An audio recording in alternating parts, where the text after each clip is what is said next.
वनवास के दौरान अर्जुन ने सुभद्रा से विवाह किया और दो महायोद्धाओं की वंश परंपरा एक हुई। देवताओं की कृपा से सुभद्रा के गर्भ में जल्द ही वीरता का बीज अंकुरित होता है। स्वर्ग का धरती को एक वरदान। एक शांत रात अर्जुन सुभद्रा को चक्रव्यूह की रहस्यमयी युद्ध नीति सुना रहे थे।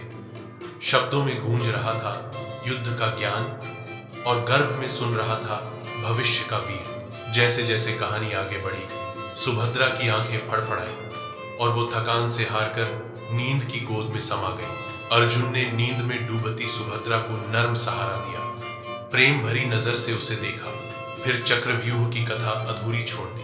अभिमन्यु का जन्म होता है, एक तेजस्वी बालक जो अर्जुन और सुभद्रा के जीवन में खुशियां लाता है। श्री कृष्ण भी उसे देखने आते हैं और आशीर्वाद देते हैं। अर्जुन प्रेम से ओतप्रोत अभिमन्यु को धनुष की कला और तलवार की निपुणता सिखाते हैं।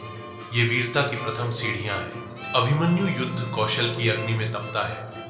हर दिन उसकी पराक्रम की ज्योति और भी प्रज्वलित होती है। श्री कृष्ण स्नेह से अभिमन्यु को राजधर्म और राजनीति के गहरे अर्थ समझाते हैं। अपने प्रेम से उसकी बुद्धि और दृष्टि को प्रकाशित करते हैं। कठोर परीक्षा की अग्नि में तपता गया समय नन्हा बालक था जो अब एक पूर्ण योद्धा बनकर खड़ा था। वह वन की छांव में एक दिन अभिमन्यु उत्तरा से मिला। मुस्कानों में खिला एक नन्हा सा रिश्ता जो जल्द ही प्यार में तब्दील होने को था। समय के साथ अभिमन्यु और उत्तरा एक दूसरे का सहारा बन गए। अब वो मासूम मुस्कानें अनकही भावनाओं की भाषा बन चुकी थी। अभिमन्यु का विवाह राजकुमारी उत्तरा के साथ शुरू होता है, जो पांडवों और मत्स्य साम्राज्य के बीच गठबंधन को मजबूत करता है। जैसे ही पांडव वनवास से वापस आए, कुरुक्षेत्र का युद्ध अनिवार्य हो गया था।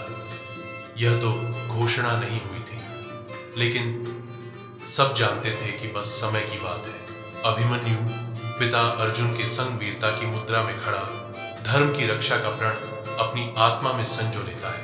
अभिमन्यु केवल एक राजकुमार नहीं था, वह नियति से गढ़ा एक योद्धा था जो इतिहास बदलने चला था।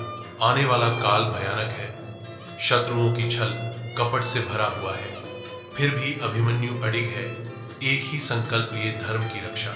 अभिमन्यु के साथ अन्याय हुआ, अधर्म छाया, फिर भी वह स्वयं एक धर्म थे जो कभी अपने रास्ते से न झुके। यह थी अभिमन्यु की प्रारंभिक कथा, धर्म और वीरता के उस नन्हे योद्धा की।